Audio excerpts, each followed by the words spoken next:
Hey! Welcome back. Another day, another vlog. How are we, everyone out there? Hope you're all well, having a good night. Thought I'd move around a bit. A little bit of a get up off the seat. A little bit of standing action in the room. Don't forget all these videos if you want to come and watch. There's the last 6 vlogs up there. Check out the channel while you're there. Maybe hit the subscribe, hook a brother up. That'd be super. Rightio, big day, Saturday. Hope you went all too hungover from Friday night and you had a good night and a bit of release all your stress and frustrations from a week at work, as we all get. So it's hopefully you're fresh and, well, not fresh, you're probably a bit burnt, but that's okay. Yeah, let's get into it. A little bit of internet news will always make that better. A little bit of fun stuff. Got a fair bit on the plate tonight. Some cool stuff and what else? Yeah, a lot of tech stuff. As per normal, tech seems that it's that time of year for tech, so there's a lot of news about. We'll start off with Dell. Dell's got a new laptop out. We talked the other month about the new Intel 10th generation processors. They're out and about, and with those, the first laptop that has one of those has been released. It's the Dell XPS 13 2-in-1, so it's touchscreen, fold over touchscreen laptop. It is. I can't read that from the eyes. Good glasses on, I still can't read it. Maybe my prescription is adjusting. Aluminium body, full aluminium body. It's got the wrist pads on your laptop are carbon fibre, and they're not a look-alike of the wood finish carbon fibre. They're actually rigid edge carbon fibre, so that's pretty cool. It's only 2.9 pounds. It's only doesn't have many options in it, like I guess the Macbooks. There's not much room there. It's got a micro SD card in there, a headphone jack, but it does have 2 USB-C, so you can pretty much do everything into those 2 ports that you need to do, or take a dongle type setup to get you some more ports out because of the USB-C. Looks pretty good, i7 chip. So it's an i7, but it's the 10th generation. It's a 15 watt, 8-thread processor. Now, the good thing about it, some really good stuff on the creative side. It's HDR 400 certified. The colors, it's obviously 4K, just really good screen. It's got extra height in the pixels, so I think it's the 38 by 2600 variation. Pretty much no bezels on the side of the screen. Really good looking bit of kit actually. Also has Wi-Fi 6 in, which is the new Wi-Fi standard, so that's pretty good. So from a spec side, it looks really good. Got everything in there to do the job. Obviously not super mega powerful. Didn't mention anything about what graphics cards were in it. I don't think there's too much. It's probably more so aimed at your entry level, but it looked like a good starting point. Didn't say what cost. Linus is testing it now. He's going to be using it as his daily driver, so that'll be sort of good if you are a fan of Linus Tech Tips. If not, jump over, get him. They do some fantastic tech stuff. They really put stuff through the paces, and if it's no good, they'll let you know. So it's pretty cool. And we lost the channel there. So yeah, look like a good bit of kit. So again, this time of year, Black Friday's coming up.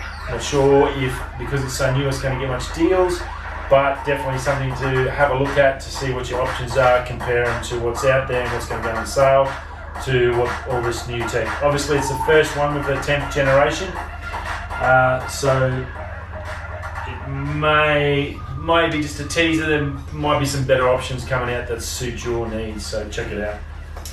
AMD, I guess in the computer world, they probably wouldn't get this, but I guess this is in a bar, street fight, when you've got the guy down in the gutter and you put your foot on their throat to choke them out.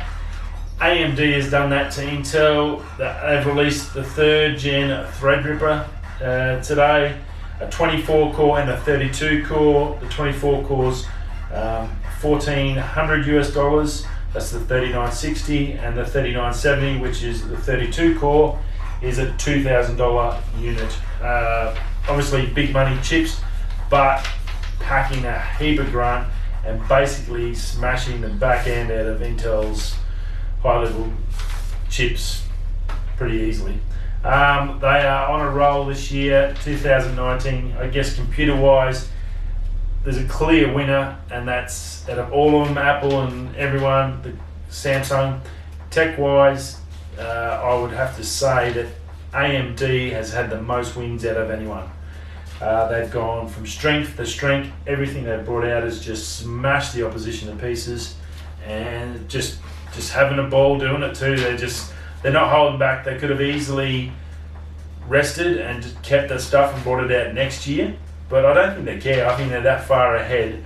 They're just going, well, we've got it here, let's release it because we're already working on the next stuff. Otherwise it's just going to slow us down. So just going, great guns, good on them. Very, very cool. Let me do that, see if we can get a bit of flare in action. A nice little bit of flare on the anamorphic there. Running anamorphic tonight on the lens. Something different for you. This is a good one. We've got the GoPro 360 come out. The square unit, not the 8 little one, our normal one we get.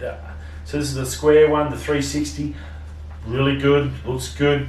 The Insta 360, which is the one that sort of predecessor, the one that's been out earlier this year, that's just doing great things, and not waterproof, whereas the GoPro 360 is waterproof. Some minor differences between the two, but both a 360 camera. One's basically waterproof, one's not. The Insta 360 you can put on that special pole and you can't see where it's coming from, which you get some cool vision. The GoPro Max only just been released last month, so we're still seeing bits and pieces out of it. The reviews are pretty good on it. Yeah, being waterproof, it does help a lot to get the little extra stuff. But yeah, so two good options. Well, hold the phone. Ring, ring. What's that? Yeah. Yeah. What? What? Yeah. Kandao, I think it's pronounced. I'm probably just destroying the Cantonese language here, if it is Cantonese. But my apologies, whatever I've done to it. Kandao, the Qoo Cam, Qoo Cam, 8K 360. Holy kabundi. Absolutely ridiculous, this thing. It's going to be, price-wise, $600 US. So I think that's about $150 or $100 odd more than the GoPro Max. But holy crap. I'm going to go through the specs here. Just take a seat. This might get you a little bit excited. 8K 360, 30 megapixel photos. So that's more than the Canon M50, which is a 24, and a lot of other mirrorless and sort of DSLR type cameras, except the high-end stuff. 8K 30 frames a second, 4K at 120 frames a second. It's got a 1.7 inch sensor, 1 1/7, I think that's what it's supposed to be, 1 1/7 inch sensor, which is equivalent to an APS-C type camera, which is exactly what I'm filming on now, which is amazing. This thing is tiny. It's basically a little bit bigger than the Insta 360. Imagine that, a little bit thicker and a little bit bigger, but still pocket. So it is going to be, well, that's my Apple remote, which will be the 360 size. Oh, there's my phone. Hold the phone. It's probably going to be roughly about that size, like Apple phone size, so you can just put it in there. But yeah, that's roughly the size of it. You need to go on and check it out. I'll chuck an image on there to give you a bit of a look. 10-bit color. That is amazing out of that unit, like for color grading. if you're going to blend it into your videos and creative work, that's just insane. 2.4 inch touchscreen. You get a free selfie stick at the moment if you pre-order up until the 11th of December. So that's pretty cool. Yeah, just this thing has just come out of nowhere. Where did I see it? I think Lou later had it on the boys. He always in the know, very switched on dude. Yeah, I went over, checked out the website. This thing is pretty legit. They do some other high-end 360 type bits of gear, so it's not just a once-off Chinese sort of thing. These are a legit company. They've got some big dollar items out there for the professionals, but this now comes down 8K, shooting 8K, and you can stitch it all together on the unit and basically transfer it by pretty easily. So you very easily get off the actual unit and get it down, so you can put it into your channel or Instagram or wherever you want to put it. Obviously 8K is a massive amount of data and probably a fair bit of overkill, but when you think about where we are and where we were, 1080 maybe a year and a half ago was like the level, and the big guys are sort of touching in and playing around with 4K, and now 4K is sort of probably not still there. Everyone, it's probably nearly 50-50, 1080p and 1080p and 4K, but 4K seems to be taken over, and we're now getting 6K Blackmagic for less than $2,000. We've got an 8K 360 degree camera with 30 megapixel cameras for $600 US, so about $800-900 Australian. It's getting pretty awesome.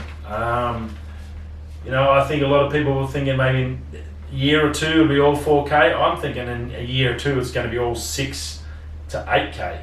4K by next year is pretty much going to be the base model.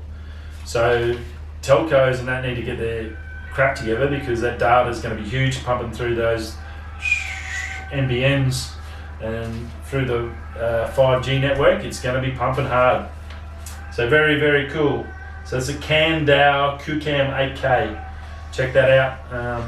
Very cool. And then last but not least, we did talk about the Tesla truck. Elon Musk calls it the cybertruck. That's due out this month. We now have a confirmed date of the 21st of November. That's locked in. It's going to be released in California at the SpaceX facility.